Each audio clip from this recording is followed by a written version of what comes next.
I was abandoned at 16 with nothing but $12 and a garbage bag of clothes.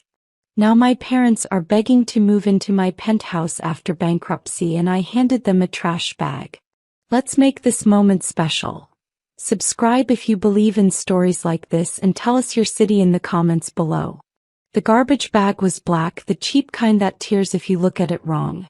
I remember because I watched my mother stuff my clothes into it like she was disposing of evidence. You think you're so grown, Kendra? Then act like it. Get out. Her voice was ice, and my father just sat there on that worn leather couch, scrolling through his phone like I wasn't being erased from their lives. I was 16 years old, and I just told them I wanted to focus on school instead of babysitting my younger siblings every single day after class. That was my crime. Wanting to do homework. Wanting to be a kid. My little brother Ernie, only 8, stood in the doorway crying. Kendra, don't go. But my mother yanked him back, slammed the door, and just like that, I was on the porch of our Cleveland house with $12 in my pocket and everything I owned in a trash bag. The November wind cut through my hoodie. I could smell Mrs. Baker's cooking next door, hear the Wilson kids playing basketball down the street. Normal things happening while my world imploded. I walked to the bus stop, hands shaking so hard I could barely count my change. Where does a 16-year-old girl go with no money, no family, no plan? I thought about my best friend Tasha, but her mom was strict, already struggling with 5 kids. I thought about my school counselor, Mrs. Patterson, but it was 6 p.m. on a Friday. I sat at that bus stop for 3 hours watching cars pass, watching families through lit windows eating dinner together, and I made myself a promise. One day they'd regret this. One day I'd make them see what they threw away. The shelter smelled like industrial cleaner and desperation. Harbor House on East 55th, a women's shelter that took minors if they had nowhere else. The intake counselor, a tired woman named Miss Gloria, looked at my garbage bag and sighed like she'd seen this exact scenario 1,000 times. Baby, how old are you? When I told her 16, she made me sign papers, assigned me a bunk bed in a room with 5 other women, and handed me a toiletry kit and a sandwich. The sandwich was turkey dry on white bread. I ate it in 3 bites and cried myself to sleep that first night. My roommate was a woman named Crystal, early 20s, with a scar running down her left cheek and eyes that had seen too much. First night? She asked, watching me clutch that garbage bag like it was a lifeline. I nodded. Gets easier. Sort of. You in school? I told her yes, McKinley High junior year. She whistled low. Smart girl. Stay smart. That's your ticket out of here. She reached under her bunk and pulled out a protein bar. Here. Breakfast is at 7, but it goes fast. Set your phone alarm for 6:30. That weekend, I walked 2 miles to the library and printed out job applications. Fast food retail stores, anything that would hire at 16. The librarian, Mr. Donnelly, a black man in his 50s with kind eyes behind thick glasses, noticed me printing dozens of resumes. You looking for work? I explained my situation, editing out the worst parts, trying to sound capable instead of desperate. He studied me for a long moment. My wife runs a cleaning company. It's hard work, but it pays cash and she's flexible with school schedules. Want me to call her? I nearly collapsed with relief. Yes, sir. Please. Thank you. That's how I met Mrs. Donnelly, and that's how I started cleaning office buildings at night. Mrs. Donnelly was a short, round woman with silver streaks in her braids and a no-nonsense attitude that reminded me of my grandmother before she passed. You show up on time, work hard, don't steal, and we'll get along fine, she said, handing me rubber gloves and teaching me how to properly clean a bathroom. The company was called Sparkle Solutions, and they cleaned corporate offices downtown after business hours. My shift was Monday through Thursday, 6 p.m. to midnight, and Saturdays, 8 a.m. to 4 p.m. Cash payment $250 a week. It wasn't much, but combined with the shelter's resources, I could survive. School became a weird double life. I'd sit in AP English discussing Shakespeare while running on 4 hours of sleep, my hands raw from chemicals, my back aching from mopping floors. My teachers noticed. Mrs. Patterson, my counselor, pulled me aside one day. "Kendra, you've been wearing the same 3 outfits for weeks. Is everything okay at home?" I lied smoothly. "My parents are going through a rough patch financially.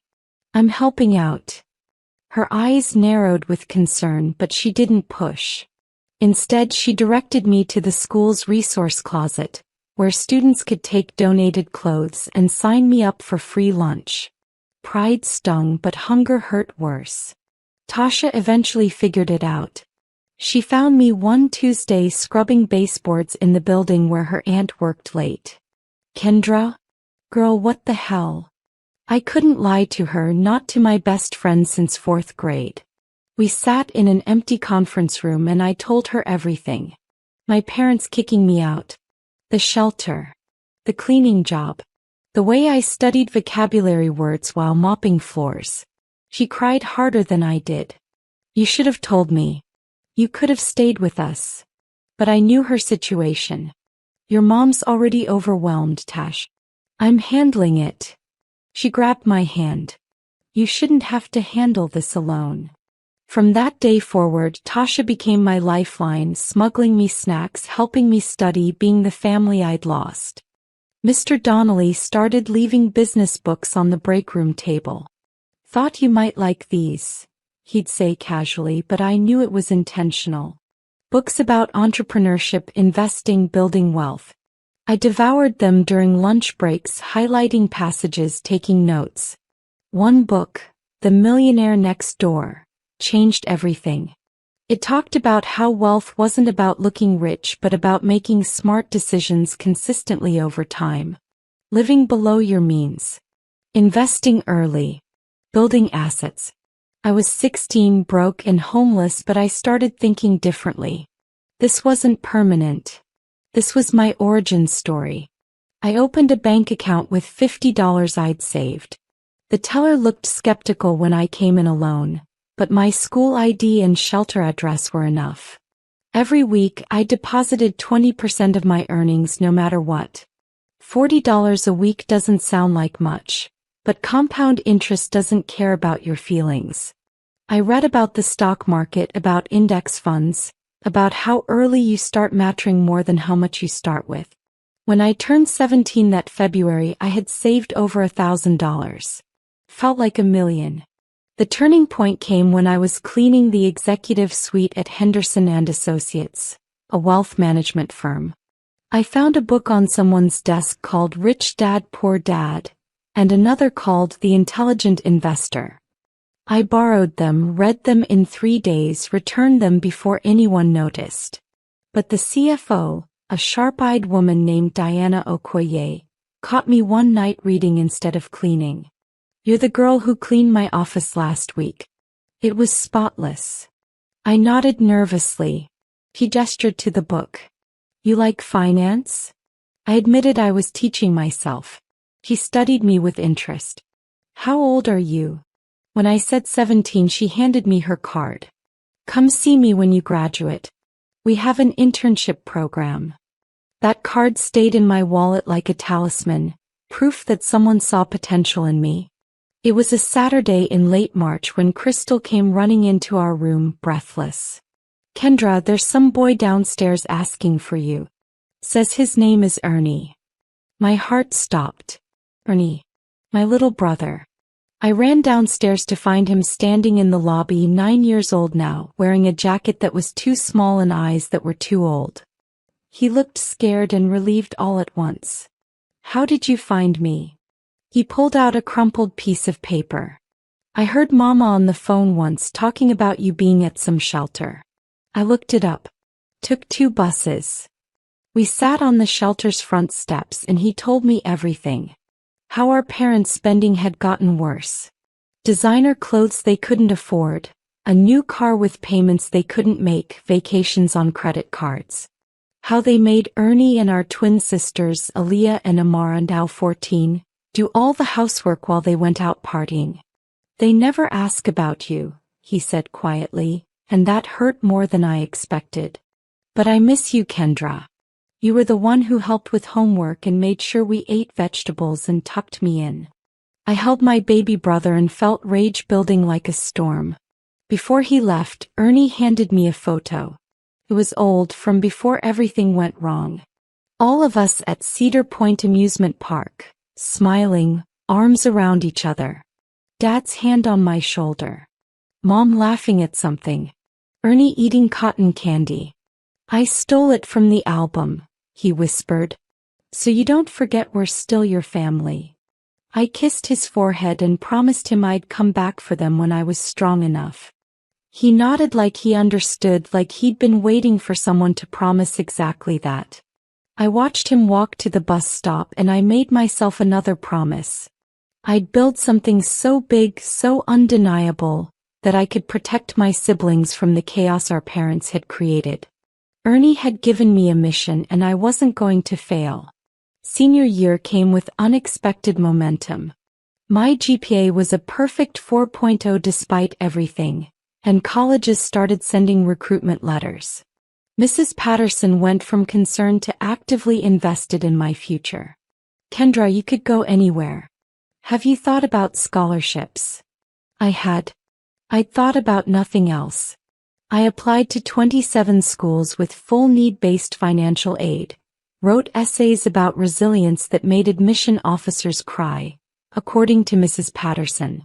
The day my acceptance letter to Northwestern University arrived with a full scholarship, I screamed so loud in the shelter lobby that Miss Gloria came running, thinking someone was hurt. Baby, what happened? I showed her the letter, hands shaking. Full tuition. Room and board. Book stipend. Northwestern University in Evanston, Illinois. One of the top schools in the country, and they wanted me. Miss Gloria, tough as nails, Miss Gloria, who I'd never seen show emotion, had tears streaming down her face. I knew it. I knew you were special.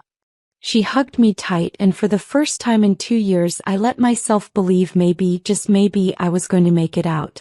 Crystal took me to Swenson's that night, bought me a burger with her tip money. You're gonna do big things, she said, raising her milkshake. Don't forget about us when you're rich and famous. I wouldn't. I couldn't. But Northwestern meant expenses beyond tuition.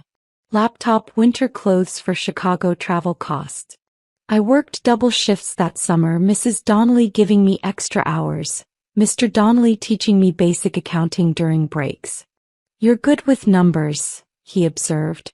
Ever thought about finance? I showed him Diana Okoye's business card, now worn from being carried everywhere. He smiled. Call her. I did. Diana remembered me, invited me for coffee, and offered me a part-time position at Henderson and Associates during college breaks. $10 an hour doing data entry and basic research. We invest in talent early, she said. I accepted immediately, and I swear I floated home. Everything was coming together. The girl they threw away with $12 was about to become someone they couldn't ignore.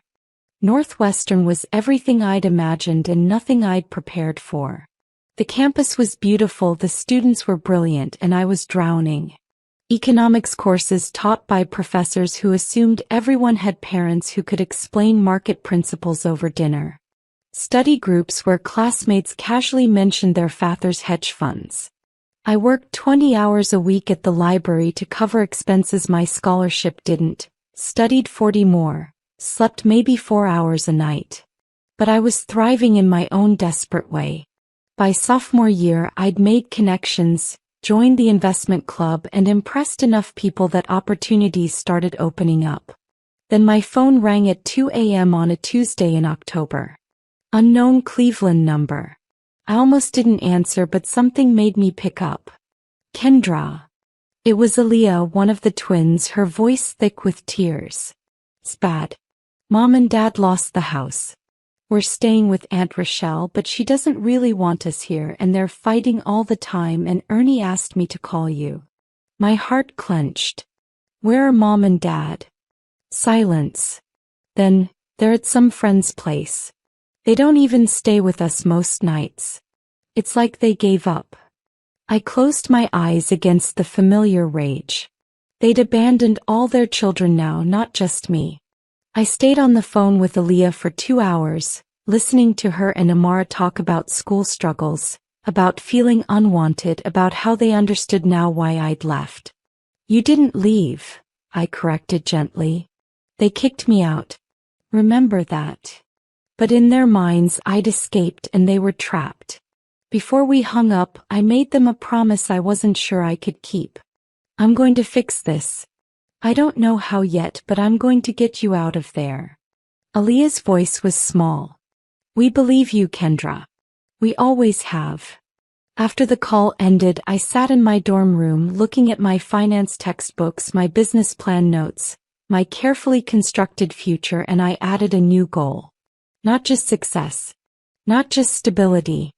But enough success to save my siblings from the disaster our parents had created. Junior year brought an opportunity that felt like destiny. Professor Michael Scott, who taught my advanced corporate finance class, announced a competition. Henderson and Associates is looking for 3 students to participate in their summer analyst program. Full-time pay, real projects, and a potential job offer after graduation. I remembered Diana Okoye's card, still in my wallet 3 years later. I'd kept in touch with her sporadically, sending thank you notes, updating her on my progress. She'd written back every time with encouragement and advice. This was my shot.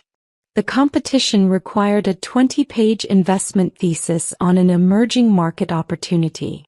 I chose affordable housing development in underserved urban areas.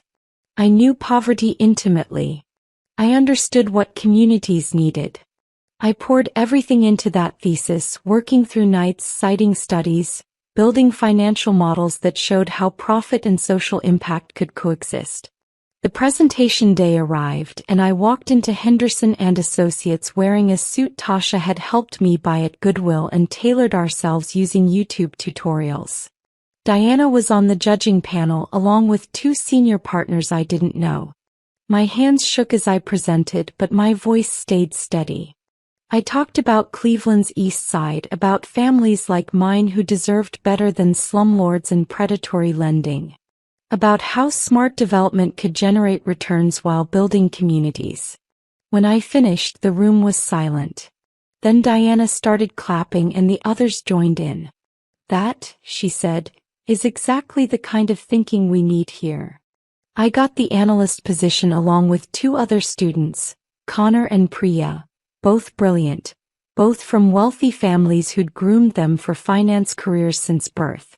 We started that June and I quickly realized I had an advantage they didn't. I wasn't afraid of hard work. I didn't take anything for granted. When they complained about 60-hour weeks, I remembered cleaning toilets for 4 years. When they whined about demanding clients, I thought about sleeping in a shelter.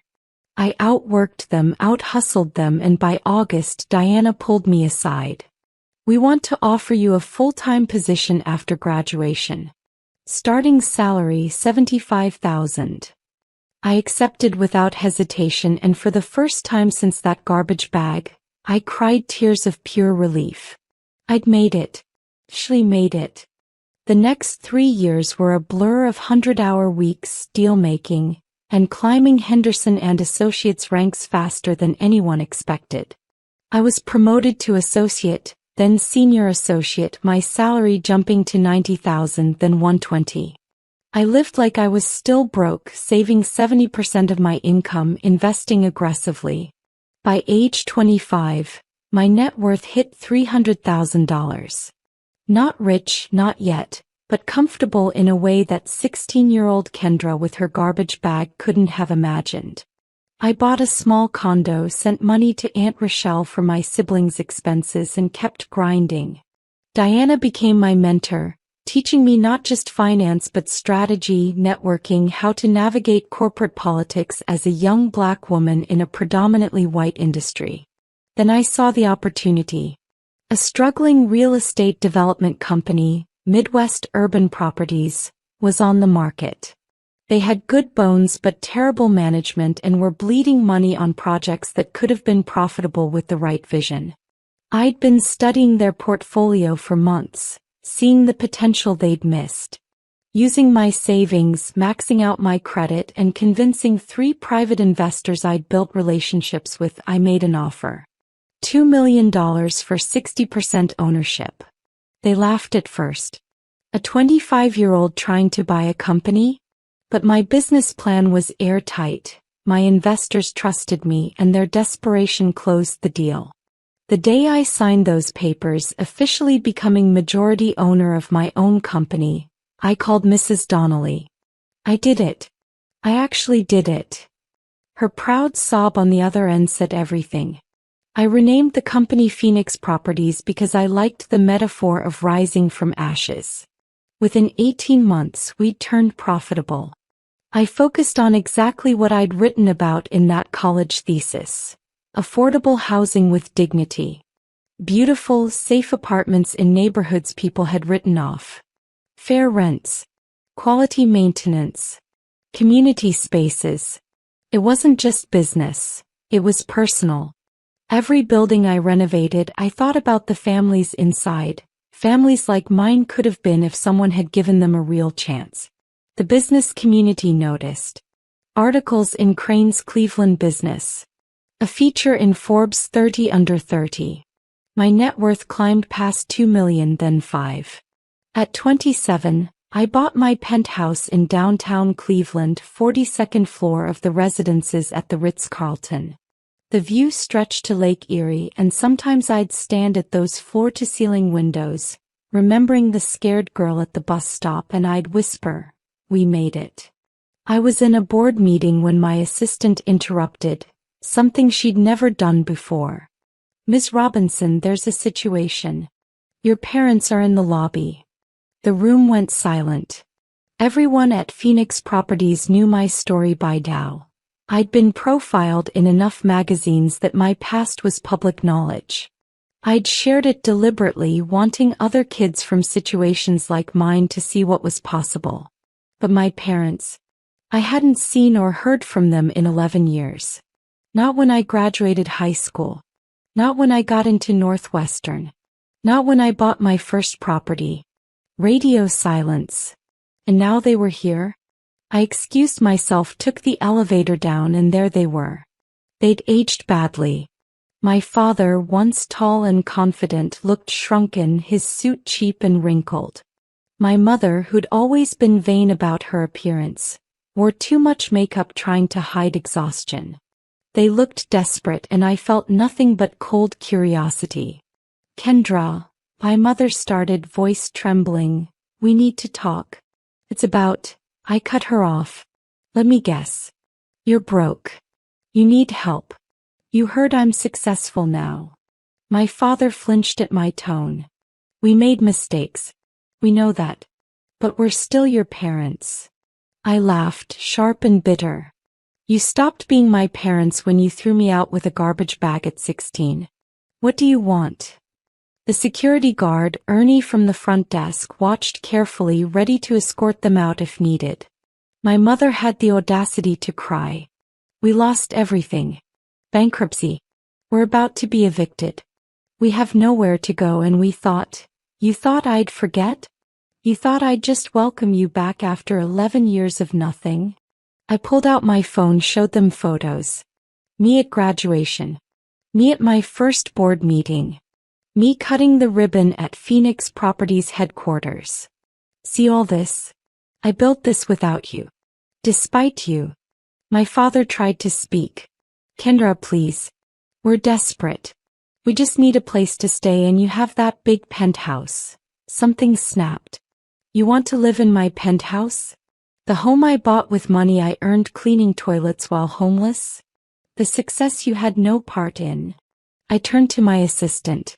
"Jessica, can you bring me something from my office?" She nodded, understanding immediately. When she returned, she handed me a large black garbage bag. I gave it to my mother. Here. Now you know how it feels. The lobby erupted in chaos. My mother dropped the garbage bag like it burned her, and my father's face turned red with anger. How dare you disrespect us like this? After everything we did for you. I stepped closer, my voice dropping to a deadly calm I'd learned in boardrooms full of men trying to intimidate me. Everything you did? You mean feeding and housing me for 16 years, the legal minimum? Then throwing me away the moment I became inconvenient? That's what you're claiming credit for. Other people in the lobby were watching now, and I didn't care. This needed to happen. This had been building for 11 years. My father tried a different approach. We were going through hard times back then. Financial stress. We made a bad decision in the heat of the moment. A bad decision that lasted 11 years? I pulled out my phone again, scrolled to a specific photo. This is Ernie at his high school graduation last year. You didn't go. This is Aaliyah and Amara getting their acceptance letters to college. You weren't there. But I was. I've been paying their tuition, their rent, their expenses for the last 6 years because you abandoned all your children, not just me. So don't tell me it was one bad decision. It was a pattern of selfishness and neglect. My mother was sobbing openly now. We wanted to reach out so many times, but we were ashamed. You were ashamed? I was homeless at 16. I slept in a shelter and cleaned office buildings to survive. Your shame doesn't compare to what you put me through. The truth kept pouring out like a dam breaking. How they kept spending money they didn't have on luxury items while their children went without. How they'd prioritized their image over their family's well-being. How they'd never once tried to find me, help me, or apologize. You didn't come here to make amends, I said. You came here because you're broke and you think I'm your meal ticket. You saw the Forbes article, the business features, and you smelled money. That's all this is. My father's expression confirmed it. That calculating look. That same look he'd had when he sat on the couch scrolling his phone while I was kicked out. Jessica stepped forward. Ms. Robinson, your next meeting starts in 10 minutes. I nodded, grateful for the exit. I looked at my parents one last time. You taught me a valuable lesson. You taught me exactly what not to be. So thank you for that and goodbye. I turned toward the elevators, leaving them standing there with that empty garbage bag, a perfect symbol of what they'd given me and what they had now. Nothing. The story went viral within 48 hours. Someone had recorded the lobby confrontation on their phone, and it spread across social media like wildfire. Successful entrepreneur hands parents garbage bag after they abandoned her, read the headlines. My PR team panicked, but I made a decision. I wasn't hiding anymore. I went on record with my story, every detail, every painful moment. I did an interview with Cleveland Magazine, another with a national podcast. I talked about homelessness, about the foster care system's gaps, about how we fail vulnerable youth. The response was overwhelming. Thousands of messages from people who'd been through similar situations. Job offers from companies wanting to support someone who'd overcome adversity. Investment opportunities. Speaking engagements. But the most important response came from my siblings. Ernie, now 20, called me crying. I'm so proud of you. I've always been proud of you, but watching you stand up to them like that, that's the sister I remember. The one who never backed down. Aaliyah and Amara came to visit that weekend and we sat in my penthouse, their first time seeing it, drinking wine and talking about everything. You saved us, Amara said quietly. Not just financially. You showed us we could break the cycle. That we didn't have to accept their toxicity as normal. We made a pact that night. None of us would ever go back to enabling our parents' dysfunction. We'd support each other, build healthy lives, and let them face the consequences of their choices. My parents tried a few more times. An email apologizing but still asking for money. A Facebook message claiming they were homeless. A call to Ernie trying to guilt him into convincing me to help. We blocked them everywhere. It felt brutal, but Diana reminded me of something important. You're not responsible for their poor decisions. You were a child they failed. You owe them nothing but the boundary you're setting. I'd been in therapy for 3 years by then, working through the abandonment, the trauma, the complicated anger. My therapist helped me understand that forgiveness didn't mean reconciliation. I could forgive them for my own peace while still maintaining distance. The garbage bag wasn't just symbolic revenge. It was me returning the gift they'd given me, their absence, and finally closing that chapter. I was free. Not because I'd won, but because I'd stopped needing them to acknowledge what they'd done. Their validation didn't matter anymore. Mine did. 5 years after the lobby confrontation, Phoenix Properties was valued at $50 million. I was 32, financially independent beyond what I'd dreamed, and more importantly, genuinely happy. My siblings all graduated college debt-free thanks to the trust funds I'd set up. Ernie was a social worker helping at-risk youth. Aaliyah taught elementary school in underprivileged neighborhoods. Mar was getting her MBA. We had Sunday dinners at my place, real family moments filled with laughter and support, the kind we'd never had growing up. I'd built what they destroyed, better and stronger. Crystal from the shelter came to one of those dinners, now 5 years sober and managing a recovery program. Mrs. Donnelly and her husband were there too, grandparent figures who'd believed in me when it mattered most. Someone asked about my parents once at a business conference. Do you ever think about reconciling? I considered the question carefully. I think about them sometimes. I hope they're okay. But reconciliation requires accountability, changed behavior, and genuine remorse. They've shown none of that. They just wanted access to my resources without addressing the damage they caused. That's not family, that's exploitation. I'm at peace with my decision. The reporter nodded, scribbling notes. That quote ended up in Fortune magazine's feature on me titled Phoenix Rising: How One Woman Built an Empire from a Garbage Bag. The final twist came last month. A letter arrived from my mother, handwritten, no return address. She'd watched from afar as I succeeded, saw my siblings thriving, realized what she'd lost. The letter was different from before. No requests for money. No guilt trips. Just a simple acknowledgement. You deserved better than what we gave you. I'm sorry we couldn't be the parents you needed. Watching you raise your siblings better than we ever did is painful but deserved. You were always the strongest one. I hope someday you'll find peace, even if that peace doesn't include us. I read it once, then put it in a drawer. Maybe someday I'd respond. Maybe not. The difference was that my peace didn't depend on their apology anymore. I'd found it within myself. I stood at my penthouse windows that evening, watching the sunset paint Lake Erie in shades of gold, and I thought about 16-year-old Kendra at that bus stop with $12 and a garbage bag. I thought about the promise I'd made to myself that night. They'd regret it. They'd see what they threw away. I'd proven that. But more importantly, I'd proven to myself that their rejection didn't define my worth. Their abandonment became my foundation. Their garbage bag became my empire. And the girl they discarded? She became a woman who knew exactly what she was worth, who built something beautiful from nothing, who protected the people she loved, and who never ever forgot where she came from. That's the real victory. Not the money or the penthouse or even the viral justice moment. It's knowing that I took their worst and turned it into my best. That's the story I'll tell. That's the legacy I'm building. And no garbage bag, no matter how full of pain, can take that away.